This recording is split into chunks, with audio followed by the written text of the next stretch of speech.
So hello everyone, I hope आप लोगों को डिप्रिसिएशन चैप्टर में काफ़ी अच्छा ग्रिप आ रहा होगा और डिप्रिसिएशन चैप्टर जो हम बहुत ही सिंपल सा चैप्टर है वो आपको समझ भी रहा होगा। Bye the mean time I hope आप लोग घर पे अच्छे से पढ़ रहे हैं, घर पे टाइम टू टाइम सारे सम सॉल्व कर रहे हैं। आप लोगों को कुछ सम्स मैंने पहले भी होमवर्क दिए थे स्ट्रेट लाइन एंड WDV का, वो आप लोगों ने घर पे किए होंगे, इसकी मैं उम्मीद करता हूँ। अब एक बात समझ पा रहे होंगे अभी तक कि इस चैप्टर में अभी तक हमने सिर्फ स्ट्रेट लाइन और WDV समझ पढ़ा है और देखा है, पर अगर आप लेवल समझ पा रहे हैं हमारे इंस्टीट्यूट का, तो हमारा इंस्टीट्यूट काफ़ी अच्छे क्वेश्चंस पूछता है। जैसे अभी काफ़ी सारे जूनियर, आपसे भी जूनियर जो बच्चे उन लोगों से जब मैं बात करता हूँ, पूछता हूँ, तो एक बहुत ही कॉमन फीडबैक आता है, आपका भी यही एक्सपीरियंस रहा होगा कि सर हमने ये चैप्टर 11 में भी पढ़ा था, बट वहाँ की लैंग्वेज और यहाँ की लैंग्वेज कनेक्ट करने में हमको थोड़ी मुश्किल होती है। होगी, 100% होगी, आपको प्रॉब्लम आने ही वाला है। वैसे ही काफ़ी सारे बच्चों से जब बात होती है तो बोलते सर हमें लगा था कि चैप्टर आ जाएगा, बट जितना सिंपल सोचा था उतना सिंपल नहीं है। ऐसा नहीं कि आपने जितना सिंपल सोचा था ये उतना सिंपल नहीं है, प्रॉब्लम ये है कि आपने इसको अंडर एस्टिमेट किया होता है। आपको लगता है, आपका एक ओवर कॉन्फिडेंस जाता है कि मैंने ऐसे टाइप के सम शायद पहले सॉल्व किए हैं, ये चैप्टर मेरा सुना हुआ है, तो आपका कॉन्फिडेंस थोड़ा बढ़ जाता है और आपको लगता है कि मैं डायरेक्टली ये चैप्टर को सॉल्व कर पाऊंगा, तो आप एफर्ट्स कम दे देते हो, अज्यूम करते हो कि मुझे ये आता है। ऐसा नहीं है, आपको थोड़ा ध्यान देना होगा। बढ़ूँ आगे, आई होप अब तक आप इस चैप्टर के अंदर या अभी तक अपने CA फाउंडेशन लेवल में आप ये चीज़ को समझ चुके रहोगे कि अकाउंट्स सब्जेक्ट भले हमें सिमिलर लगता है, बट बहुत बड़ा डिफरेंस है the level of questions, the category of adjustments के अंदर। बढ़ूँ आगे, एंड वो चैलेंज अपनी जगह पे भी बड़ा मज़ेदार चैलेंज है, उसको सॉल्व करना, उसमें दिमाग लगाने का मज़ा ही कुछ और अलग होता है। काफ़ी बार बहुत कॉमनली बच्चों के साथ ये होता है कि they develop such a you can say that a link with the subject, a kind of interest in the subject, that they feel like hours and hours बैठ जाते हैं, but they don't feel to leave the subject। उसके अंदर बैठने का मजा आ जाता है, उसके चैलेंजेस एक्सेप्ट करने का मजा आ जाता है, isn't it so? बढ़ूँ आगे, फाइन। तो अभी तक का आप लोगों का इतना पार्ट हो चुका रहेगा।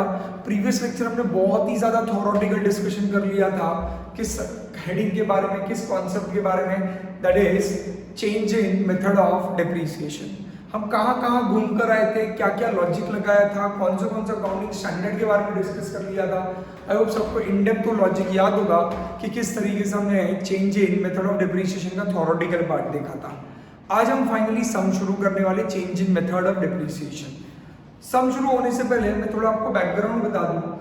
काफ़ी लोग अगर गलती से कुछ पुराने पेपर्स या पुराने क्वेश्चन देखेंगे और अगर उनका सॉल्यूशन देखेंगे, तो मैं आपको बता दूं, ये जो हेडिंग है जिसके बारे में मैंने कल के इसमें एक एग्जाम्पल लेके समझाया था आपको, change in method of depreciation, इस हेडिंग का जो सॉल्यूशन है, मतलब इस टाइप के जो सम्स है, इस हेडिंग के अंदर के जो क्वेश्चन हैं, उनको सॉल्व करने का पहले प्रोसीजर अलग हुआ करता था। अकाउंटिंग स्टैंडर्ड 6 जब होता था तब वो इसी मेथड को, मतलब इसी सिचुएशन को अलग तरीके से सॉल्व करने के बारे में कहता था। बट जब अकाउंटिंग स्टैंडर्ड 6 एबॉलिश हो गया और उसके अंदर का कंटेंट जब चला गया अकाउंटिंग स्टैंडर्ड 10 के अंदर, और हमने पढ़ा अकाउंटिंग स्टैंडर्ड 10 मॉडर्न पापा जैसा एकदम, जो हमें ये नहीं बोलता कि किधर जा रहे हो, कहाँ जा रहे हो, बस हमें छूट ही छूट, लिबर्टी देता है। ऐसा अकाउंटिंग स्टैंडर्ड 10 21st सेंचुरी का ये हाई-फाई अकाउंटिंग स्टैंडर्ड है। तो उस अकाउंटिंग स्टैंडर्ड 10 में ये सिचुएशन का जो अकाउंटिंग है, कौन सी situation, that is change in method of depreciation, इस सिचुएशन का जो अकाउंटिंग है वो ऑल टुगेदर अलग हो चुका है। तो ऐसा हो सकता है कि आपको पुराने बुक्स में या किसी पुराने एग्जाम स्कैनर वगैरह काफ़ी बार बच्चे रेफर करते हैं, या पुराने पेपर्स का अगर सोल्यूशन आप इंस्टीट्यूट के वेबसाइट पे भी पुराने देखोगे, तो ऐसा हो सकता है बहुत बार कि आपको अलग तरीके से सम सॉल्व होके दिखे, पर पहले मेथड अलग हुआ करती थी, अब अलग होती है, राइट। हमने क्या पढ़ा था चेंज इन मेथड के बारे में, इसके पहले क्या होता था वो भी थोड़ा ब्रीफ दूंगा आपको एक आइडिया देने के लिए, जस्ट फॉर द मसाला पूरी। पहले क्या हुआ था, बाद में क्या, पहले क्या होता था, अभी क्या होता है, 2 मिनट उसको बाजू में रखता है। पहले हम याद करते हैं हमारा सिनेरियो क्या था, change in method of depreciation. मेरा बिजनेस है, मैं बिजनेस में कोई असेट खरीदता हूँ, असेट वो चीज़ होती है जो मेरे बिजनेस में यूज़ करूँगा मैं, और वो असेट को, मेरा काम एसेट खरीदा है तो उसको लाइफ एस्टिमेट करके, जो समय एस्टिमेट किया उस लाइफ में मैंने उसको डेप्रिशिएट करना चाहिए, इजंट इट सो।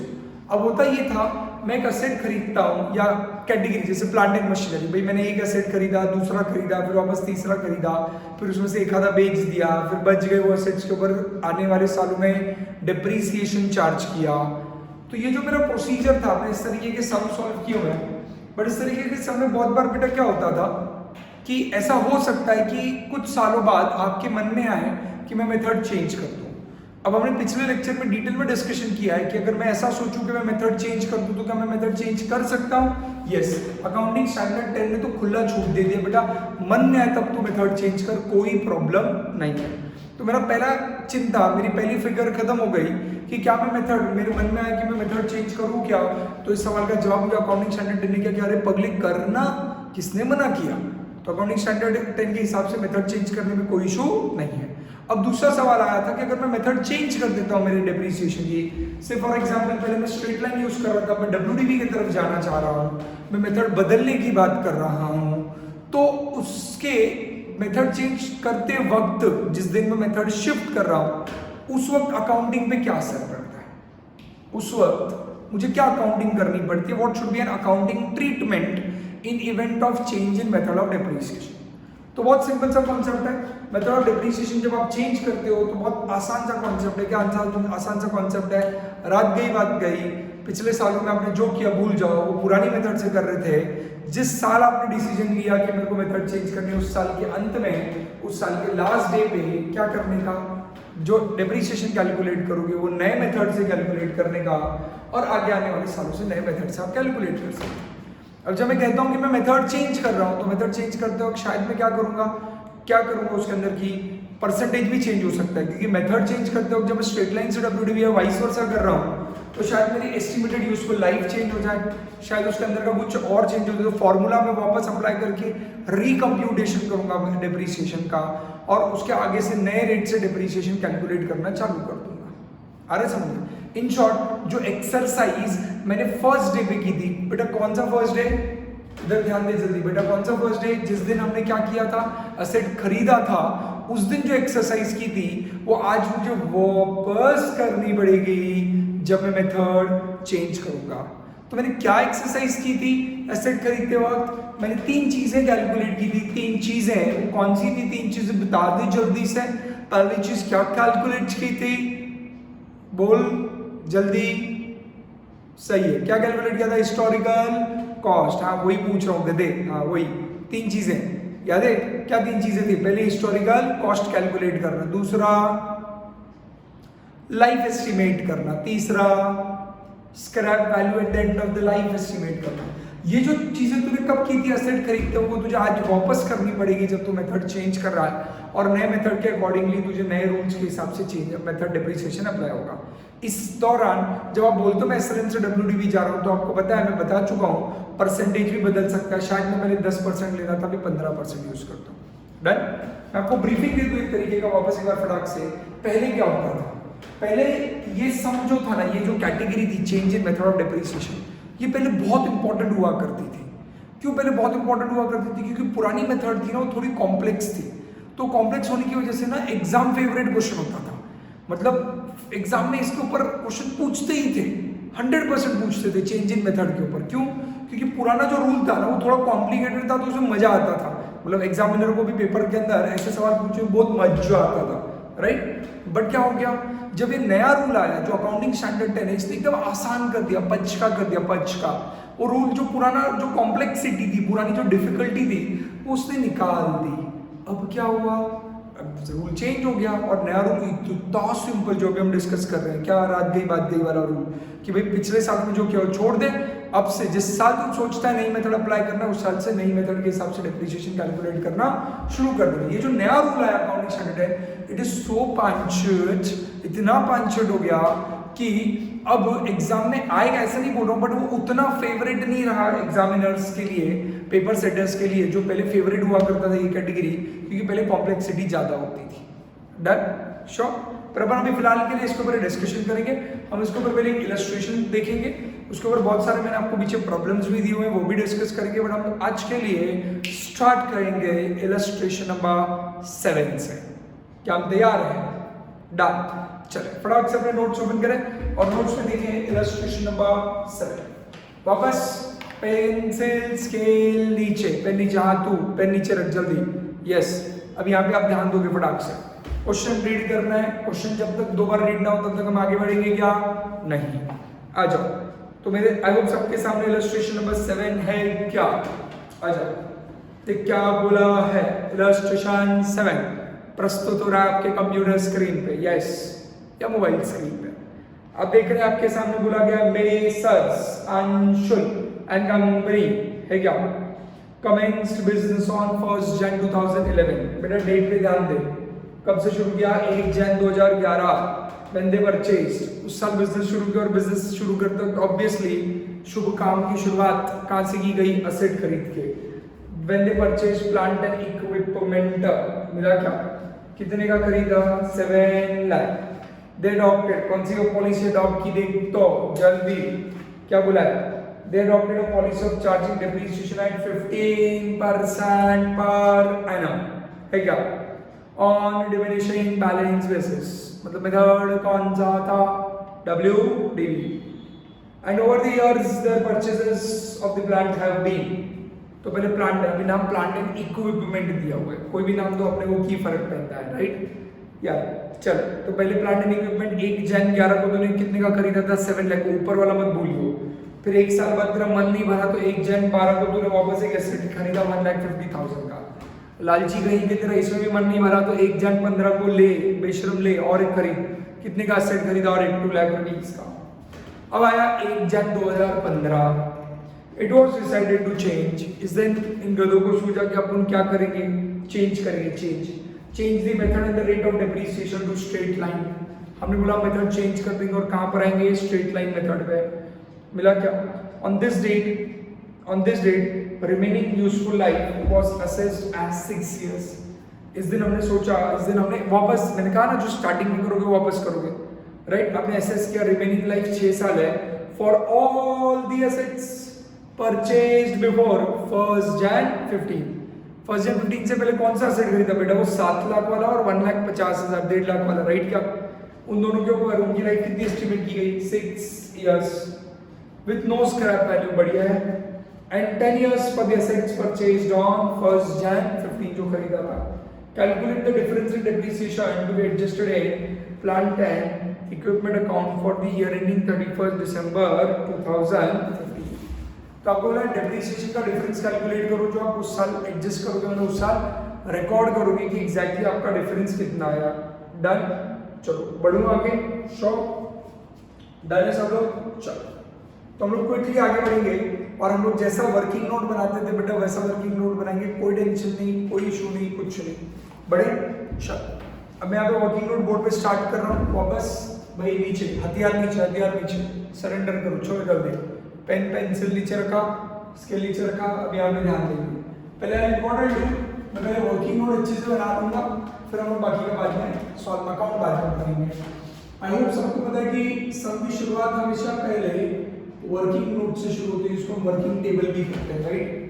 तो जो हमारा वर्किंग टेबल आएगा उसमें कॉलम्स का क्या आपने बता दे यार। पहला कॉलम डेट, राइट?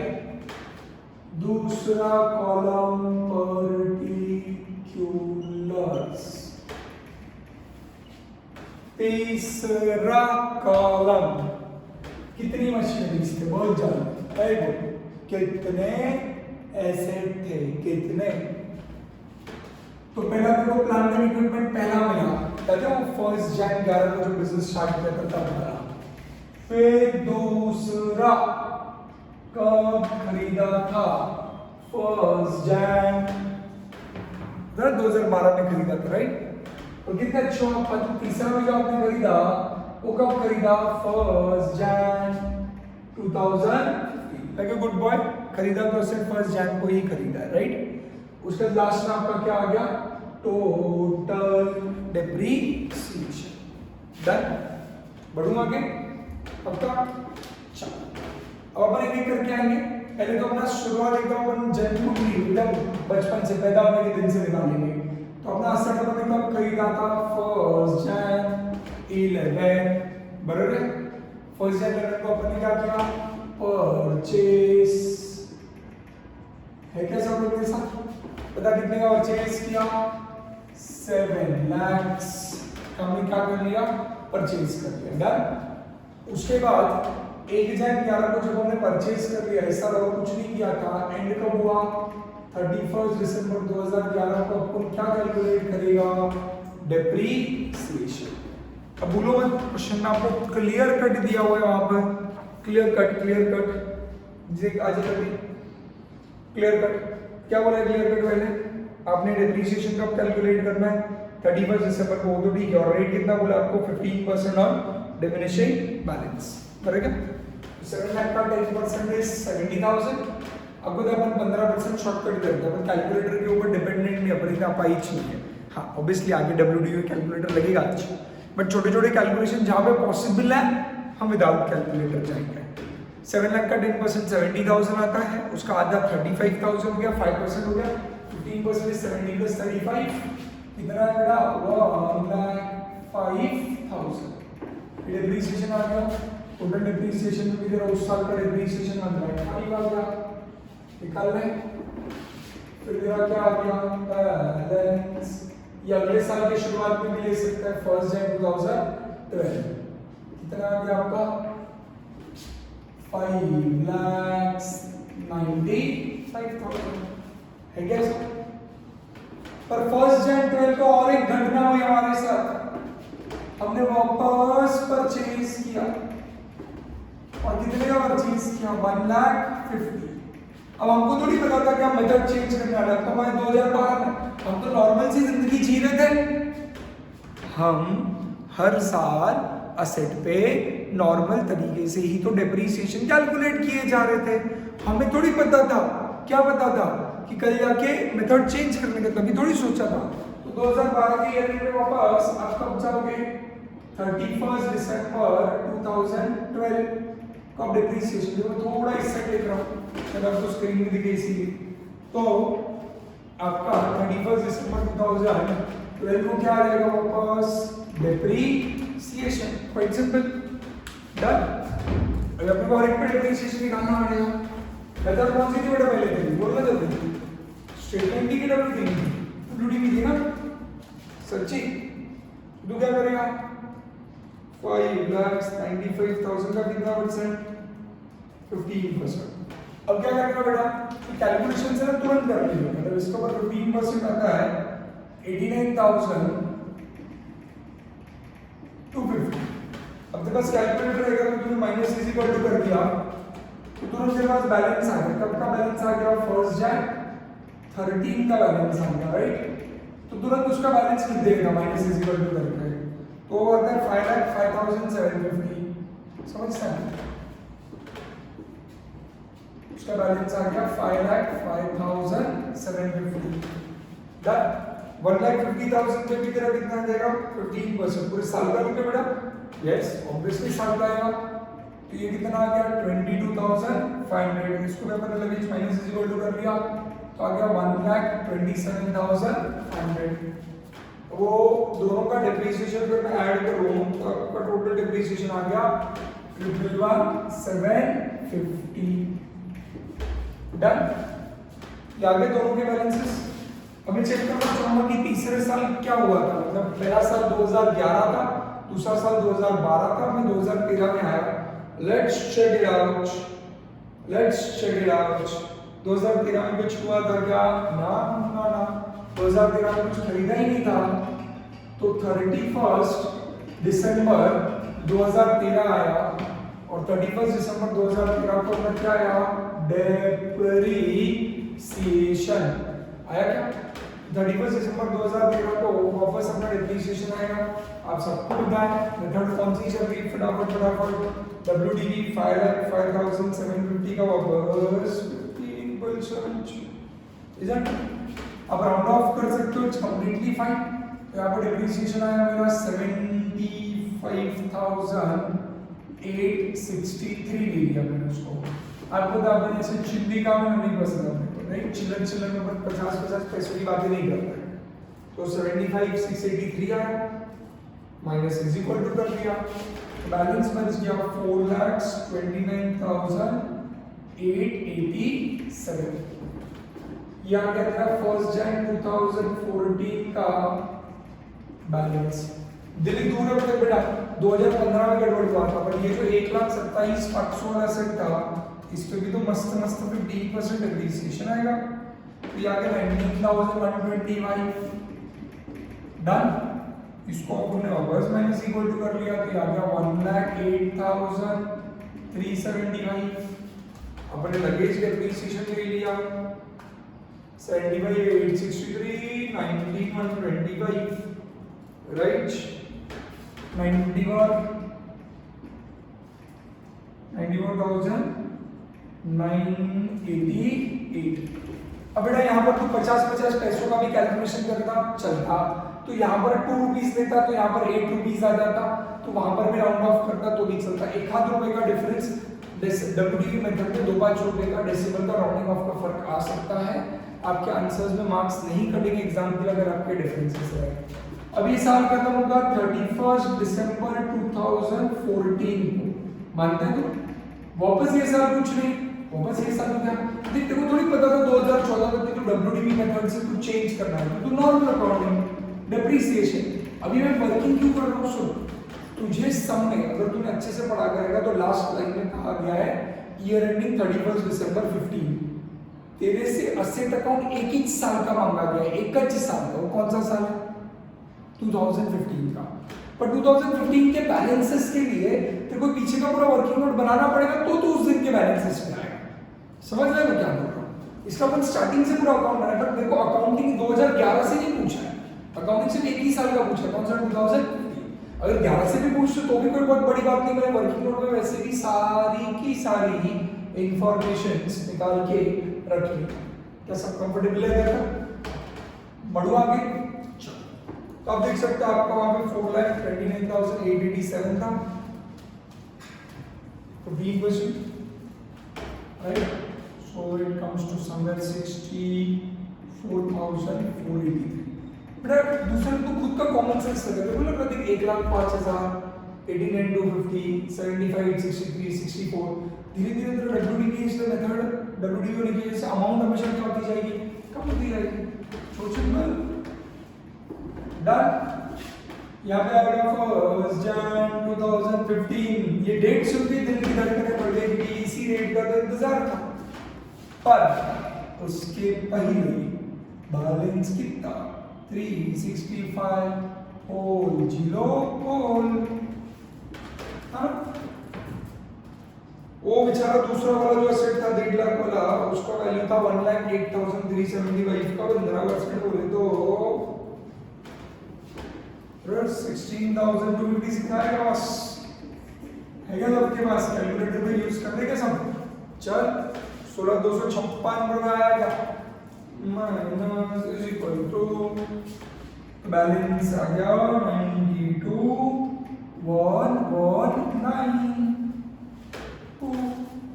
फिर आपका टोटल डिप्रिसिएशन आ गया 64,483 प्लस 16,256 18। अब देख रहे हो आपका हर साल का डिप्रिसिएशन भी साइमल्टेनियसली कम होता जा रहा है।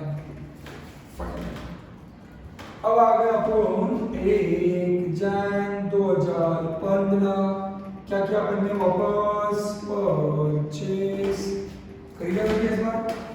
लेट्स चेक इट आउट, कितने का करेगा 2 लाख। इधर तक का सम अकाउंट का नॉर्मल जॉब राइट, तो 2 लाख रुपीस का हमने नया असेट खरीद लिया। अब आइए अपनी इम्तिहान की घड़ी, दैट इज 31 दिसंबर 2015, और ये वो डेट है जहां पे डिप्रिसिएशन कैलकुलेट होता है। पर इस बार का 31 दिसंबर थोड़ा खास था राइट, इस बार का 31 दिसंबर आम नहीं था, मतलब बाकी 31 दिसंबर जैसा ही 31 दिसंबर क्यों नहीं है, क्योंकि इस साल हमने डिसीजन ले लिया कि हम हमारी मेथड क्या करेंगे, चेंज करेंगे। हमने डिसाइड किया कि हम हमारी मेथड ऑफ कैलकुलेटिंग डिप्रिसिएशन को बदल देंगे, और इस साल हम जैसे हर साल डिप्रिसिएशन कैलकुलेट कर रहे थे वैसे नहीं कर पाएंगे। ये नहीं हो पाएगा, क्यों नहीं हो पाएगा, क्योंकि मेथड चेंज करनी है। अब मेथड चेंज करनी है तो सम किस तरीके के आ सकते हैं, पर दो मिनट समझ ले। देखो अपन है ना एक तीर में दो नहीं, अपन एक तीर में बहुत सारे निशान मारते हैं। अपन स्मार्ट है, और स्मार्ट भी अलग बात है, बट अभी के लिए फिलहाल स्मार्ट है। तो अपना मुद्दा क्या है, अपने को थोड़ा समझें। एक ही सम के साथ मैं आपको वैरायटी डिस्कस कर लेता हूँ आपके साथ। बेटा ऐसे काफ़ी सारे सम्स आ सकते हैं जहाँ पर तुझे इससे सिंपल सम दे। सिंपल मतलब क्या, इस सम में तुझे क्या बोल दिया है, तूने मेथड चेंज करने का डिसाइड किया, WDV से स्ट्रेट लाइन। दूसरी चीज़ तुझे उन्होंने लाइव स्क्रैप वैल्यू जो नो बोली, नो स्क्रैप वैल्यू बोली हुई है, ये सब बता दिया है। इन शॉर्ट उन्होंने तेरे ऊपर छोड़ दिया कि तू डेप्रिसिएशन कैलकुलेट कर। सब इससे आसान भी हो सकता था कि तेरे को बोलते कि अब से हमने डिसाइड कर लिया कि हम मेथड स्ट्रेट लाइन मेथड ले लेंगे और रेट ऑफ डेप्रिसिएशन हो जाएगा 10%, 15%, 12%। मतलब वही तेरे को रेडीमेड परोस के दे देते। मतलब ये जो सम दिए इससे और सिंपलर सिचुएशन आ सकती है जहां पे 10%। अगर समझो यहां पर मैं तुझे 10% स्ट्रेट लाइन बोल देता, 2 मिनट के लिए सुनना बेटा, 2 मिनट के लिए। अगर मैं देखो यहाँ पर बोलता 10% स्ट्रेट लाइन मेथड आपने डिसाइड कर लिया, तो 10% स्ट्रेट लाइन मेथड, तो 10% तेरा स्ट्रेट लाइन क्या बोलता है, किस पे डेप्रिसिएशन लो, कॉस्ट पे। तेरा बेसिक कॉस्ट नॉर्मली तेरा कॉस्ट जो रहेगा, कॉस्ट सुनना, जो तेरा कॉस्ट रहेगा डेप्रिसिएशन का, राइट, हिस्टोरिकल कॉस्ट बदलेगा नहीं। यहाँ पे तू 7 लाख के ऊपर 10% शुरू कर देगा, दैट इज 70,000। यहाँ पर तू 1,50,000 पर 10% कर देगा 15,000, और इसके ऊपर 2 लाख के ऊपर 10% ले लेगा, दैट इज 20,000। अगर तुझे क्वेश्चन में लोग परसेंटेज देते और इसके आगे स्ट्रेट लाइन मेथड फॉलो करने के लिए बोलते तो फिर हिस्टोरिकल कॉस्ट बेटा वही रहती, उसके ऊपर सीधा 10% आ जाता। कुछ समझ में आ रहा है मैं क्या बोल रहा हूँ, पक्का? बट यहाँ पर ऐसे नहीं किया, यहाँ पे समझी को घुमा कर दिया होगा। कैसे बेशर्मों ने आपको सब घुमा कर दिया होगा, यहाँ पर आप लोगों को खुद से मेहनत करके कैलकुलेट करने को बोला है, राइट। अब प्रॉब्लम ये है, जब खुद से कैलकुलेट करने के लिए बोला है तो जो तेरा फॉर्मूला है cost less scrap value divided by estimated useful life, ऐसा क्यों करता था? एसएलएम का फॉर्मूला अगर तुझे याद होगा तो actually cost minus estimated scrap value divided by life जो फॉर्मूला लेता था, तो न्यूमरेटर का मतलब था डेप्रिशिएबल अमाउंट। अगर तेरे को याद होगा कभी तो मेन कॉस्ट में से स्क्रैप वैल्यू माइनस करने के पीछे मेरा मोटिव क्या है, मुझे क्या चाहिए था, depreciable amount divided by life चाहिए था। अब सुन, अब टेक्निकली जब तू सामने तुझे इस समय जहां पर तुझे क्या दे के रखा है, परसेंटेज नहीं दिया डेप्रिसिएशन का, बट क्या दे के रखा है, बोलना, तुझे फिगर्स दे के रखे जिससे तुझे खुद से डेप्रिसिएशन कैलकुलेट करने का है। ऐसे सम के अंदर तुझे मेन डेप्रिशिएबल अमाउंट ढूंढेगा, मतलब जितने का तुझे डेप्रिसिएशन चार्ज करना है। बाउंसर फेंक रहा हूं, पकड़, देखो डेप्रिशिएबल अमाउंट को डिवाइड बाय लाइफ करने का है बेटा। अब तेरे लिए डेप्रिशिएबल अमाउंट 7 लाख माइनस नहीं हो सकता, क्यों? क्योंकि 7 लाख में से आज जो वैल्यू जो तेरी 3,65,404 पे आ चुकी है, बचा हुआ अमाउंट ऑलरेडी डेप्रिशिएट हो चुका है। तो नाउ दिस इज नॉट, तो तेरी डेप्रिशिएबल अमाउंट अब कितनी आनी चाहिए, 365,405। तो जब तू यहाँ पर डेप्रिसिएशन कैलकुलेट करेगा तो हिस्टोरिकल कॉस्ट माइनस नहीं करेगा, हिस्टोरिकल कॉस्ट नहीं, इसके माइनस करेगा। कब? जब तू फॉर्मूला लगा के ढूंढेगा। बड़ा परसेंटेज अलग कॉन्सेप्ट हो गया, फॉर्मूला अलग हो गया। अगर उन्होंने तेरे को रेडीमेड परसेंटेज दिया है तो स्ट्रेट लाइन मेथड का परसेंटेज ऑन कॉस्ट होता है, तो फिर कॉस्ट नहीं बदलेगा क्या। बट जब तेरे को फॉर्मूला अप्लाई करके डेप्रिसिएशन ढूंढना है, फॉर्मूला अप्लाई करके डेप्रिसिएशन ढूंढना है, तो फॉर्मूले में मेरे को क्या चाहिए, कॉस्ट है। बट मेरा नहीं, तो आगे का समझ, तू नैरो सोच रहा है, तो कॉस्ट पे फोकस कर रहा है। मेन मेरा मोटिव क्या था, depreciable amount should be divided by life, वो अमाउंट जो मेरे को डेप्रिशिएट करनी है। दूसरी चीज देखो, लगता क्वेश्चन में क्लियर कट बोला है, वो असेट्स जो 1/15 से पहले खरीदे गए, हम अज्यूम कर रहे हैं कि उनकी आगे की लाइफ 6 साल है। तो बेटा ये यूजफुल लाइफ टोटल लाइफ नहीं दी, जिस दिन खरीदा उससे लेकर आगे की लाइफ नहीं दी। ये आज जब मेथड चेंज कर रहे, कौन से दिन पे मेथड चेंज कर रहे, बोलना जल्दी, कौन से दिन पे मेथड चेंज कर रहे, फटाक से बोल। 1 Jan 15 मतलब 2015 का मेथड चेंज कर रहे हैं। मेथड चेंज करके डेप्रिसिएशन 31 दिसंबर 15 को लगेगा। 2015 में जब ये अपनी मेथड चेंज कर रहे हैं तो लाइफ जो दी गई है वो इससे आगे की लाइफ दी गई है। मतलब जो 6 साल है वो 2015 के बाद 2016, 17 आगे के 6 साल है। अरे बेटा समझ रहे मैं क्या बोल रहा हूँ, 6 इयर्स इसके आगे के 6 इयर्स है। किसके आगे के? 2015 ऑन, क्योंकि इसके पहले का रात भी बाद के, इसके पहले का आज तक ऑलरेडी डेप्रिसिएशन चार्ज हो चुका है। तो जब तो अब यहाँ पर फॉर्मूला लगा के अमाउंट ढूंढेगा तो 3,65,404 को 6 साल से डिवाइड करेगा। मैंने डायरेक्टली इसको 6 साल से क्यों डिवाइड कर दिया? क्योंकि स्क्रैप वैल्यू क्या अज्यूम करने बोली 0, तो -0 होगा, इजंट इट सो? और यहाँ पे जो तूने अमाउंट ले ली दैट इज 92,119 को भी कितने से डिवाइड कर लेगा? 6 ईयर से कर लेगा। कुछ समझ में आ रहा है? बट ये जो 2 लाख है इसको डिवाइड कितने से करेगा? 10 ईयर से, क्योंकि उन्होंने बोला एग्जैक्ट बंदा क्या करेगा एसेट्स की लाइफ को 10 साल अज्यूम करना है। कुछ लॉजिक समझ में आ रहा है? तो 365,404 को अगर डिवाइड बाय 6 करूं बनेगा? अरे आई क्या समझ पक्का? तो 365,404 डिवाइडेड बाय क्या करूं?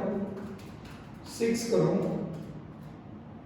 तो आपका 60,900 कुछ आता है। तो उसको राउंड 60,900 भी ले सकता हूं, आप उसको चाहिए तो 60,901 रुपये भी ले सकते हो, जो भी चलेगा आपकी इच्छा। अब इसका क्या मतलब हो गया? अब से 60,900 की डेप्रिसिएशन ना फिक्स हो गया, फिक्स। मतलब आगे आने वाले 6 साल तक इसके ऊपर 60,900 डेप्रिसिएशन लगेगा, जिसके बाद इसकी वैल्यू राइट ऑफ हो जाएगी। तो ये जो 65,404 है ये 0 हो जाएगा 6 साल बाद, राइट ऑफ करो। लॉजिक लग रहा है? मैंने क्यों 7 लाख लिए, इवन तो फॉर्मूले में कॉस्ट पर होता है, ये समझा क्या? पक्का? जैसा कि इसका 92,119 है, इसको डिवाइड बाय कर मैंने 6 कर दिया, तो वैल्यू कितनी है मेरी? 15,353 आता है क्या? 0.16 कुछ तो आता है, तो 15,356 आ गया, 3 आ गया। और ये 2 लाख डिवाइडेड बाय 10 इयर्स, मतलब इसकी वैल्यू कितनी आ गई? 20,000। अब से ये फिक्स अमाउंट चलेगा डेप्रिसिएशन कितने सालों तक? आगे आने वाले कितने सालों तक चलेगा ये चीज? आगे आने वाले 6 सालों तक इसके ऊपर लगेगा, और इसके ऊपर आगे आने वाले 10 साल तक ये डेप्रिसिएशन, क्योंकि अब मेरी मेथड चेंज होगी, क्या हो गई? Straight line. इसको माइनस करके जो भी आएगा वो यहाँ पर मेरा क्या आ जाएगा? अगले इसका बैलेंस आ जाएगा, और इनकी जो टोटल आएगी दैट इज 60,900 ठीक है, प्लस 15,353 प्लस 20,000, राइट क्या?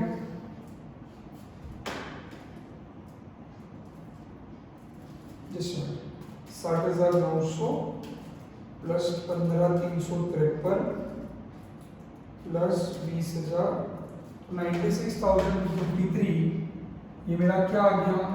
डेप्रीसिएशन आ गया। और ये माइनस करके जो भी बैलेंस है आप खुद ढूंढोगे कैलकुलेटर के ऊपर, और फटाक से आप ये टेबल अपडेट करेंगे। आ रहा है कुछ समझ में? पक्का? I hope you getting the concept. Straight line method में भी तेरे को फॉर्मूला दिया है, तो फॉर्मूले में तेरे को इसके आगे जो हो चुका है। 7 लाख के एसेट को तुम आज डेप्रिशिएट करके 365,404 पे लेकर आए, उसको 92,119 पे लेकर 1.5 लाख के एसेट को, तो उसके ऊपर इतने सालों तक बचा हुआ अमाउंट ऑलरेडी डेप्रिसिएशन चार्ज हो चुका है।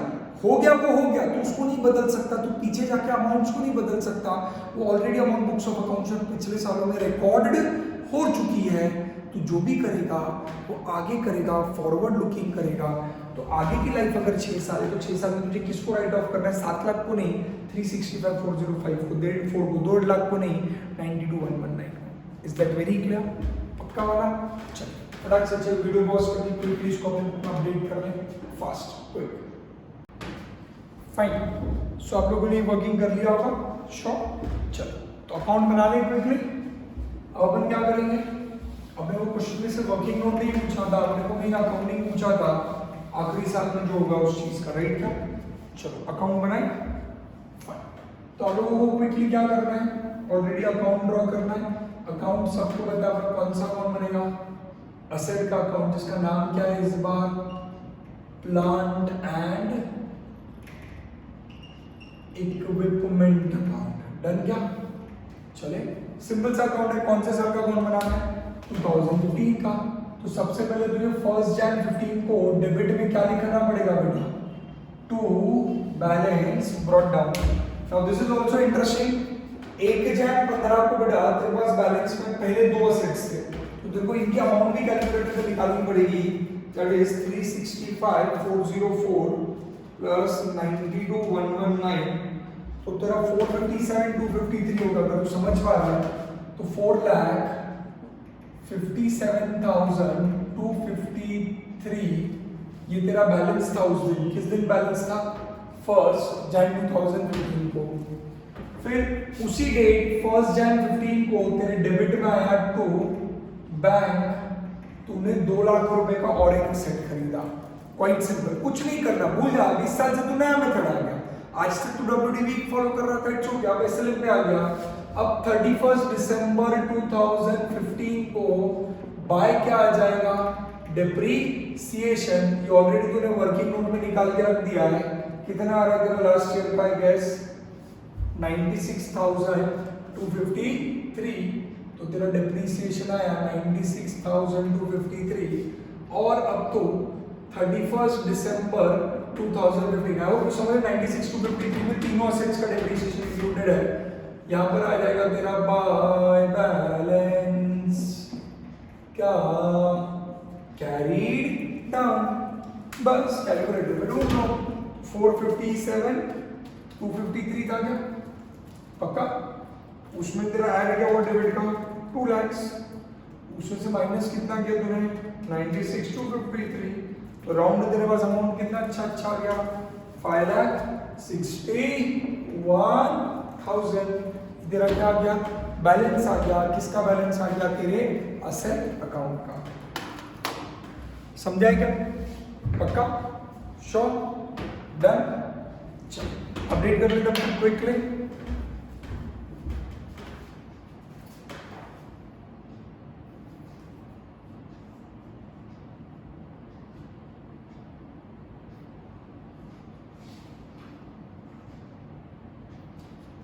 अब इस कैटेगरी के अंदर ये हो गया हमारा इलस्ट्रेशन नंबर 7। यहाँ पर एक ही इलस्ट्रेशन था हमारा मॉड्यूल के अंदर का, जो हमने फटाक से कवर कर लिया हुआ है।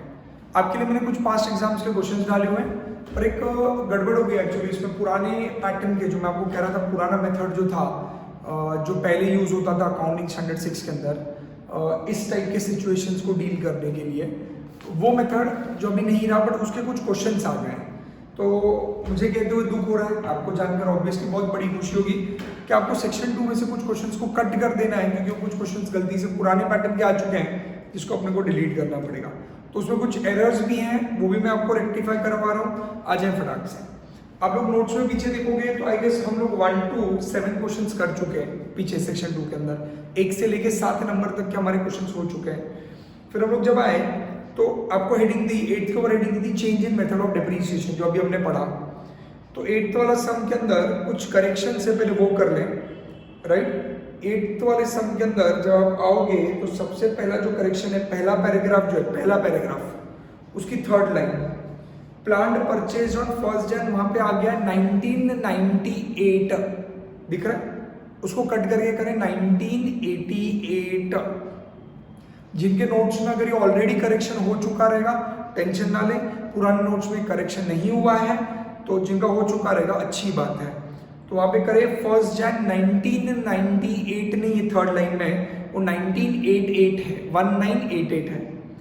फिर उसी लाइन का जब आप सेकंड पैराग्राफ में आते हो तो उसमें थोड़े बहुत चेंजेस हैं। सेकंड पैराग्राफ में लिखा है depreciation was provided for annually on 31 दिसंबर, वहां पे सिर्फ फर्स्ट आया हुआ है। वापस जिनके नोट्स में करेक्शन हो गए टेंशन ना लें, 31 दिसंबर at 10% per annum on original cost of the asset, ये मिला। इन 1990 नहीं आया वहां पर, उसी लाइन में आगे इन 1990, कुछ बुक्स में सिर्फ 199 प्रिंट हुआ है, it's 1990 1990। However company change this method of depreciation वगैरह वो सब बराबर है, मिला। एकदम लास्ट पे आए, show the plant and machinery account, मिला क्या? As it would appear in the books of the company for the year 1988 to, वो 1933 गलती से आ चुका है, उसको कट करके 1990 करें। कुछ बुक्स में प्रिंट होता है 1933 प्रिंट हुआ है, उसको करेक्शन करके 1990 1990 करें। आगे सब लोग, तो ये था क्वेश्चन नंबर 8 का करेक्शन। क्वेश्चन नंबर 9 को आपको कट करना है, वो पुराने मेथड वाला है जो इस मेथड में नहीं हो सकता, वैसा क्वेश्चन अभी आएगा नहीं क्योंकि वो मेथड जा चुके हैं। तो क्वेश्चन नंबर 8 रखा, 9 कट किया, 10 रहेगा। फिर 11 को ऊपर गलती से वापस हेडिंग आ चुकी है, चेंज इन मेथड को कट करें, वो अपनी हेडिंग अभी भी चल रही है, change in method of depreciation. Done, right. 11th रहने दे, 12th रहने दे, 13th क्वेश्चन को कट करें, 14th क्वेश्चन को कट करें। आगे सब लोग, तो आपने 13 और 14 को कट कर दिया। अब हमारे सामने जो क्वेश्चंस बचते हैं वो question number 8, question number 10, question number 11 और क्वेश्चन नंबर 12 और लास्ट में क्वेश्चन नंबर 15। ये क्वेश्चंस बचते हैं जो हमारे चेंज इन मेथड वाले सम्स हैं। डन, इनको मैं डिस्कस करने वाला हूँ, बट इसके पहले मैं चाहता हूँ कि आप लोग ये सम्स घर पे एक बार खुद ट्राई करें। बट वो ट्राई करने से पहले मैं आपको एक ब्रीफिंग बता देता हूँ, पहले वो समझते हैं। मैं कहा एक बहुत इंपॉर्टेंट क्वेश्चन आपके मन में आना चाहिए था जब हम ये कॉन्सेप्ट पढ़ रहे थे। क्या क्वेश्चन था वो? आपके मन में ये सवाल आना चाहिए था, बेटा सर अगर हम बीच में हमारी मेथड चेंज करते तो, सर अगर हम बीच में हमारी मेथड चेंज करते तो क्या होता? अगर हम बीच में हमारी मेथड चेंज करते तो क्या होता? मतलब आपने इधर देख लिया कि मेथड चेंज करते तो क्या होता, पर मेरा सवाल है अगर हम मेथड चेंज करते और उसी साल, जिस साल हम मेथड चेंज कर रहे हैं उसी साल, अगर उसी ईयर के अंदर अगर क्या हो गया, सुनना, अगर तो मेथड चेंज करता और उसी साल अगर सेल होता तो क्या करते? अभी का जो हमने सम डिस्कस किया ये खुशियां ही खुशियां वाला सम था, खरीदे जा रहे थे, खरीदे जा रहे थे, खरीदे जा रहे थे। पर मैं थोड़ा सा सम अगर चेंज करता और मैं कहता कि जो 1/11 वाला असेट जो है ये हमने सन 2015 में बेच दिया। अब 2015 में बेचना क्यों इतना इंपॉर्टेंट है? क्योंकि 2015 ही वो ईयर है, वो वर्ष है जिस ईयर में हमने क्या किया, जिस ईयर में हमने क्या किया, डेप्रीसिएशन। क्या किया हमने? जिस ईयर में डेप्रीसिएशन का मेथड चेंज किया। तो my question is if in a year we are changing our method, देख मेन गड़बड़ क्या है पहले वाली, देख इसको इधर अगर भाषा में बताऊं तो तेरे प्रीवियस ईयर्स है, प्रीवियस ईयर्स मतलब कौन से, जहां पे तू कौन सी मेथड फॉलो कर रहा था, ओल्ड मेथड। फिर ये वर्ष आया स्टार मार्क वर्ष, जिस साल तूने क्या किया, मेथड चेंज की, और उसके बाद के जो नेक्स्ट ईयर्स है जहां पर तू कौन सी मेथड यूज कर रहा है बेटा, न्यू ईयर्स। तो देखो लगता ओल्ड मेथड जब फॉलो हो रही थी और जब न्यू मेथड फॉलो हो रही थी उसमें कोई प्रॉब्लम नहीं है। मेन जो ससुरा ईयर है वो कौन सा ईयर है, जिस ईयर में हम मेथड चेंज करते हैं। मेन जो ईयर है वो कौन सा ईयर है, जिस ईयर में हम मेथड चेंज करते हैं, वो ईयर हमारे लिए सबसे क्रूशियल है, वो ईयर हमारे लिए सबसे मेन है। तो मेरा क्वेश्चन है, इससे पहले अगर मैं कोई असेट खरीद के बेच देता, पहले खरीदा और पहले बेच दिया, कोई प्रॉब्लम नहीं। इसके पहले खरीदा और बाद वाले नई मेथड जब फॉलो हो रही थी तब बेच दिया तो भी कोई प्रॉब्लम नहीं, क्योंकि बेचता नए मेथड से डेप्रिसिएशन लगेगा। समझ में क्या बोल रहा हूं? पॉसिबिलिटी, पहली पॉसिबिलिटी चेंजिंग मेथड करने से पहले खरीदा, पहले बेच दिया, खत्म। चेंजिंग मेथड करने के बाद खरीदा, बाद बेचा, कोई प्रॉब्लम नहीं, नए मेथड से लगेगा। चेंजिंग मेथड करने से पहले खरीदा था, चेंजिंग मेथड करने के बाद वाले सालों में बेचा तो भी कोई प्रॉब्लम नहीं, क्योंकि बाद वाले सालों में आप नया मेथड लगा चुके थे। जैसा अभी इसको आपको पता है आज इसका 3,65,404, उसमें से आपने 60,900 माइनस किया रहेगा, राइट? क्या तो आप लोगों का समझ 3,64,500 के आसपास कुछ अमाउंट आया रहेगा, 6 रुपये कम रहेगा, 4 रुपये कम रहेगा, तो आपका 3,60,000 समथिंग अमाउंट आएगी। अगले साल वापस इस पर डेप्रिसिएशन 6,900 लगेगा, बराबर? तो अराउंड उसकी अमाउंट हो जाती है 3 लाख के दरमियान हो जाती है, कुछ समझ में? सॉरी, यहाँ पे आपका 3,05,000 4,000 कुछ आया रहेगा सब, राइट? उसके बाद वापस आप 60,900 माइनस करोगे और उसके बाद अगर आप उस एसेट को बेचते हो तो उस दिन जो भी मेथड रहेगी, नई मेथड, उस हिसाब से आप डेट ऑफ सेल तक का डेप्रिसिएशन कैलकुलेट करोगे, प्रॉफिट लॉस कैलकुलेट करके खत्म कर दोगे। तो पहले खरीदा, पहले ही बेच दिया, बाद में खरीदा, बाद में बेचा, पहले खरीदा पर नई मेथड लागू हो जाने के बाद बेचा, कोई कोनो प्रॉब्लम नहीं, कोई इशू नहीं। प्रॉब्लम किधर आएगा? प्रॉब्लम किधर आएगा? पहले असेट खरीदा था और जिस ईयर तू मेथड चेंज कर रहा है, ये जो चेंज करने वाला ईयर है नेमका उसी ईयर में अगर एसेट बेचा, डिस्ट्रॉय कर रहा तो क्या, राइट? तो प्रॉब्लम ये है उसमें नए मेथड से डेप्रिसिएशन कैलकुलेट करके WDV निकाल कर सेल वैल्यू से कंपेयर कर कर प्रॉफिट लॉस ढूंढे, यही प्रोसीजर है। जब भी एसेट बेचते हैं डेप्रिसिएशन कैलकुलेट किया जाता है, उसको डेट ऑफ सेल तक की WDV पे लाया जाता है, वो WDV को सेल वैल्यू से कंपेयर किया जाता है और सेल वैल्यू से कंपेयर करके प्रॉफिट या लॉस ढूंढा जाता है। याद है क्या? बट किंतु परंतु अगर तेरा असेट उस साल बेचा जा रहा है जिस साल तू मेथड चेंज कर रहा है, तो तेरे सामने एक सवाल है कि डेप्रिसिएशन कैलकुलेट करते वक्त ओल्ड मेथड से डेप्रिसिएशन कैलकुलेट करेगा कि न्यू मेथड से करेगा।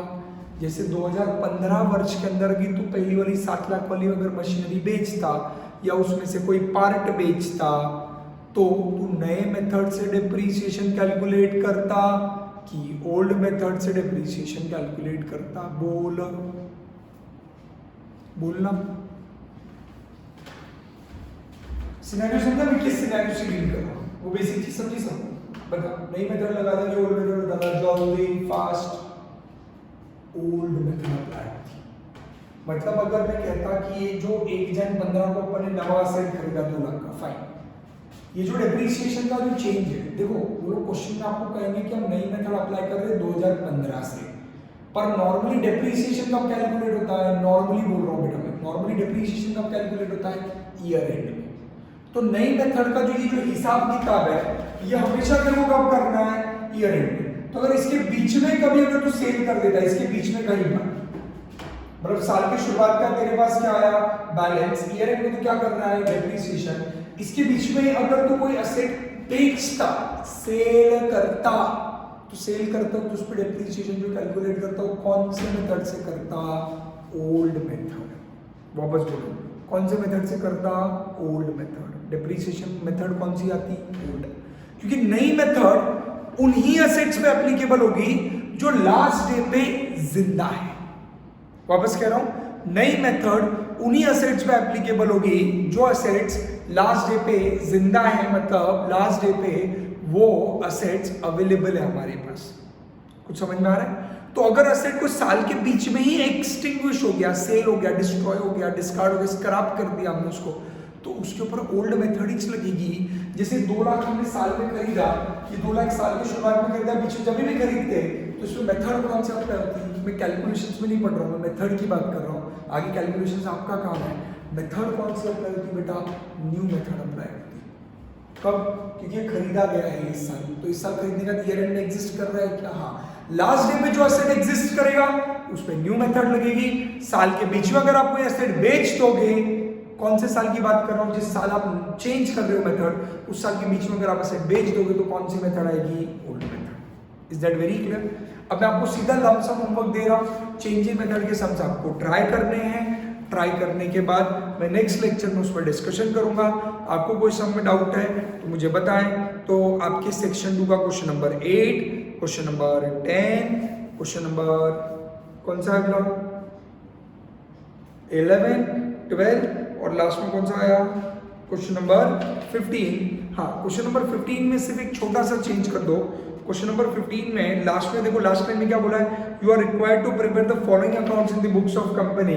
देखो बोला है machinery account for the year ending 2002 और machinery disposal account. Disposal word छोड़ दें, मत करें डिस्पोजल वाला, उसको ऐसा कर दें और सेकंड पॉइंट कटी कर दें। फॉलोइंग अकाउंट और उसमें एक ही पॉइंट रहता है, आपको मशीनरी अकाउंट ही बनाने का है, सिर्फ डिस्पोजल अकाउंट बनाने की जरूरत नहीं है। उसको सिंपल रखेंगे हम। वो बहुत पुराना टाइप का सम था जिसमें वो सब चीजें थी। Am I very clear? क्या आप ट्राई करेंगे? आई रिपीट, आपको आज घर में कौन सा ट्राई करना है? 8, 10, 11, 12 और 15। क्या बात है, सो मच फन। इतने सारे सम्स आपको होमवर्क में मिलेंगे। एक में अटक गए तो छोड़ मत देना, बच्चे नहीं अपन कि एक नहीं आया तो सम ही छोड़ देंगे पूरा।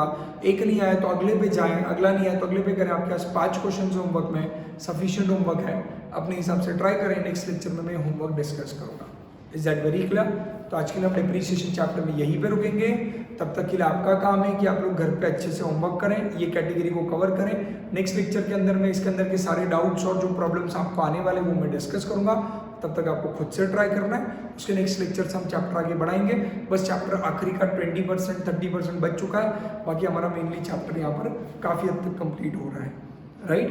Fine. So by the meantime take care, stay home, stay safe, be motivated, be good with others, you'll get good in return. God is great. Take care. Bye bye.